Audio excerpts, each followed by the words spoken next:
ಆದರೆ ಈ ಕೆಲವೊಂದು ಸಂದರ್ಭದಲ್ಲಿ ಈ ಅಶ್ಲೀಲ ಪ್ರಶ್ನೆಗಳು ಬರುತ್ತವೆ. ನೀವು ಸಭೆಯಲ್ಲೇ ಇರ್ತೀರಿ, ಅಷ್ಟು ಜನರ ಮುಂದೆ ಇರ್ತೀರಿ, ಹೆಂಗೆ ಪರಿಹರಿಸ್ತೀರಿ, ಹೆಂಗೆ ಫೇಸ್ ಮಾಡ್ತೀರಿ ಅದನ್ನು? ಆಗುತ್ತೆ ಕೆಲವೊಂದು ಬಾರಿ. ಅಂದರೆ ಪೃಚ್ಛಕರು ಅಲ್ಲಿ ಜನರಿಗೆ ಅದು ಅಶ್ಲೀಲವಾಗಿದೆ ಅಂತ ಅನಿಸುತ್ತೆ. ಅಂದರೆ ಈಗ ತುಂಬ ಆ ಥರದ ಸಮಸ್ಯಾಪೂರ್ಣಗಳದ್ದು ಶಬ್ದಚ್ಛಲ ಸಮಸ್ಯೆಗಳು ಅಂತ ಹೇಳ್ತಾರೆ. ಆ ಥರ ಅವ್ರು ಕೇಳಿದಾಗ ಅದ್ರ ಹಿಂದ್ಗಡೆ ಒಂದು ಅಕ್ಷರವನ್ನು ಏನೋ ಸೇರಿಸ್ಬೇಕಾಗಿರುತ್ತೆ. ಅದು ಈ ಸಮಸ್ಯಾಪೂರ್ಣದ ಉದಾಹರಣೆ ಹೇಳಿದ್ನಲ್ಲ, ಮೃತ ಮನುಜಮ್ ಅಂತ, ಆ ಥರದ್ದೇ ಎಷ್ಟೋ ಬಂದಿರುತ್ತೆ. ಅದರಲ್ಲಿ ಒಂದೆರಡು ಅಕ್ಷರಗಳನ್ನು ಹಿಂದ್ಗಡೆ ಸೇರಿಸಿದ್ರೆ ಮುಗಿದು ಬಿಡುತ್ತೆ.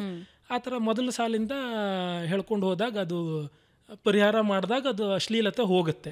ಹಾಗೆ ಅದರದ್ದು ಇದಿರುತ್ತೆ. ಒಂದು ಉದಾಹರಣೆ ಹೇಳ್ತೀನಿ.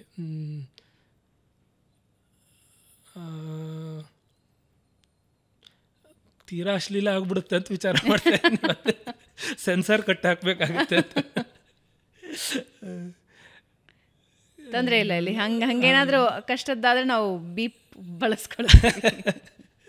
ಆಗಲಿ. ಅದು ನಾನು ಈ ಶತಾವಧಾನದಲ್ಲಿ ನೀವು ಏನು ಕೇಳಿದ್ರಿ ಅಂತ ಕೇಳಿದ್ರಲ್ಲ, ಅವಾಗ ಮೊದಲನೇ ಇವರು ಪೃಚ್ಛಕನಾಗಿ ಬಂದಾಗ ನಾನು ಅವಾಗ ಕೇಳಿದ್ದೆ, ಸ್ತನ ಕೈಯೊಳು ರಾಜಿಸುತ್ತಿರವಲಂ ತೋಷಗೊಂಡಿರ್ದನಾತಮ್ ಅಂತ ಸಮಸ್ಯೆ. ಅಂದರೆ ಅರ್ಥ ಆಗಿರು ಸ್ತನ ಕೈಯೊಳ್ಳು ಅಂತ ಈ ಥರ ಅಶ್ಲೀಲತೆ ಬರೋ ಥರ ನಾನು ಕೇಳಿದ್ದೆ. ಶತಾವಧಾನಿಗಳು ಅದನ್ನು ಇದು ಏನಂದರೆ ವಿನಮಚ್ಚಿಷ್ಯಂ ಅಂತ ಮೊದಲನೇ ಸಾಲಿಂದ ಹೇಳ್ಕೊಂಡು ಹೋದರು. ಅಲ್ಲಿ ಸ್ತನ ಹೇಳೋದಕ್ಕೆ ಗೋಸ್ತನ ಅಂತ ಮಾಡಿದ್ರು ಅವರು. ಅಂದರೆ ಅಲ್ಲಿ ಸ್ತನ ಹೇಳೋ ಅರ್ಥದ ಬದಲಿಗೆ ಗೋಸ್ತನ ಅಂದಾಗ ದ್ರಾಕ್ಷಿ ಹಣ್ಣು ಅಂತ ಅರ್ಥ ಆಗುತ್ತೆ.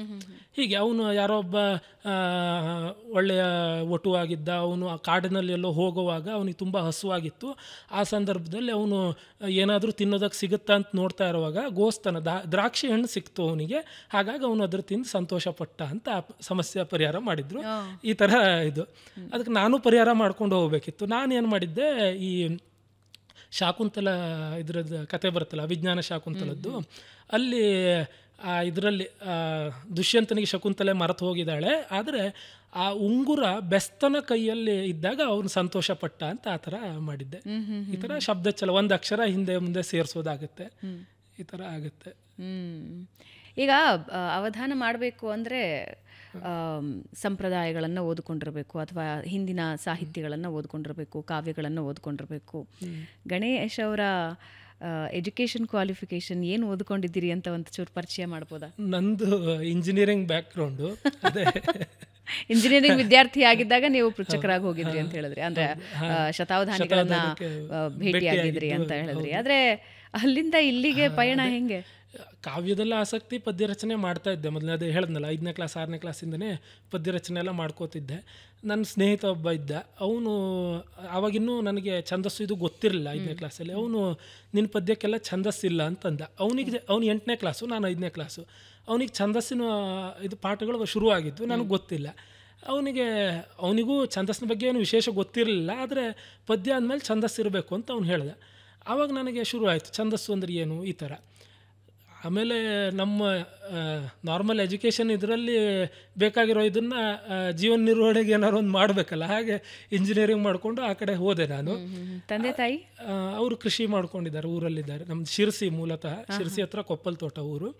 ಅಲ್ಲಿ ಅಡಿಕೆ ತೋಟ ಇದು ಇದೆ, ಅಲ್ಲಿ ನೋಡ್ಕೊಂಡಿದ್ದಾರೆ. ಅಂದರೆ ನಮ್ಮ ಮನೆಯಲ್ಲಿ ಮತ್ತೆ ಯಾರು ಏನು ಪದ್ಯ ಬರೆಯೋದು ಸಾಹಿತ್ಯದಲ್ಲಿ ಆಸಕ್ತಿ ಇರೋರಿಲ್ಲ, ನನಗೆ ಏನಿಲ್ಲ ಆ ಥರ ಏನಿಲ್ಲ. ನಮ್ಮ ತಂದೆ ಎಲ್ಲ ಚೆನ್ನಾಗಿ ಓದ್ತಾರೆ, ಅವರು ಒಳ್ಳೊಳ್ಳೆ ಪುಸ್ತಕಗಳನ್ನು ತುಂಬ ಓದ್ಕೊಂಡಿದ್ದಾರೆ. ಆ ಥರ ನನಗೂ ಚಿಕ್ಕಂದಿಂದ ಓದೋ ಅಭ್ಯಾಸ ಬೆಳೆಸಿದ್ರು ಅವರು. ಅಂದರೆ ನಾನೊಂದು ಚಿಕ್ಕಂದಲ್ಲಿ ಅದೇ ಎಲ್ರಿಗೂ ಚಿಕ್ಕ ಮಕ್ಳಿಗೆ ಕತೆ ಕೇಳೋದು ತುಂಬ ಇಷ್ಟ ಇರುತ್ತಲ್ವ, ಹಾಗೆ ಅವ್ರು ಕತೆ ಹೇಳಿ ಆಮೇಲೆ ನೀನೇ ಓದಬೇಕು ಅಂತ ಓದೋ ಅಭ್ಯಾಸ ಬೆಳೆಸಿದ್ರು. ಹಾಗೆ ಒಂದು ಏನು ಸಿಕ್ತೋ ಎಲ್ಲ ಓದ್ಕೋತಾ ಇರ್ತಿದ್ದೆ. ಆಮೇಲೆ ಪದ್ಯ ಬರೆಯೋದು ಒಂದು ಸೇರ್ಕೊಂತು ಜೊತೆಗೆ. ಇಂಜಿನಿಯರಿಂಗಿಗೆ ಬರೋಷ್ಟೊತ್ತಿಗೆ ಒಂದಿಷ್ಟು ಬರೆಯೋದು, ಕಾದಂಬರಿಗಳು ಬರೆಯೋದು, ಕಾವ್ಯ ಬರೆಯೋದು, ಈ ಥರ ಎಲ್ಲ ಮಾಡ್ಕೋತಿದ್ದೆ. ಹೀಗೆ ಮಾಡ್ಕೋತಾ ಇದ್ದೆ. ಜೊತೆಗೆ ಇಂಜಿನಿಯರಿಂಗಿನ ಅಭ್ಯಾಸ ಮಾಡ್ತಾ ಇದ್ದೆ. ಅದು ಆ ಟೆನ್ಷನ್ ಕಳ್ಕೊಳ್ಳೋದಕ್ಕೆ ಇದರಲ್ಲಿ ಹೆಚ್ಚಿಗೆ ಟೈಮು ಇನ್ವೆಸ್ಟ್ ಮಾಡ್ತಾ ಇದ್ದು. ಈ ಇಂಜಿನಿಯರ್ಗಳ ಬ್ರೈನು ಬಹಳ ಶಾರ್ಪ್ ಆಗಿ ಓಡುತ್ತೆ, ಬಹಳಷ್ಟು ಜನ ಈ ಅವಧಾನಗಳನ್ನು ಮಾಡ್ತಾರೆ ಅಂತಾರಲ್ಲ, ಏನದು ಕನೆಕ್ಷನ್? ಅದು ಗೊತ್ತಿಲ್ಲ.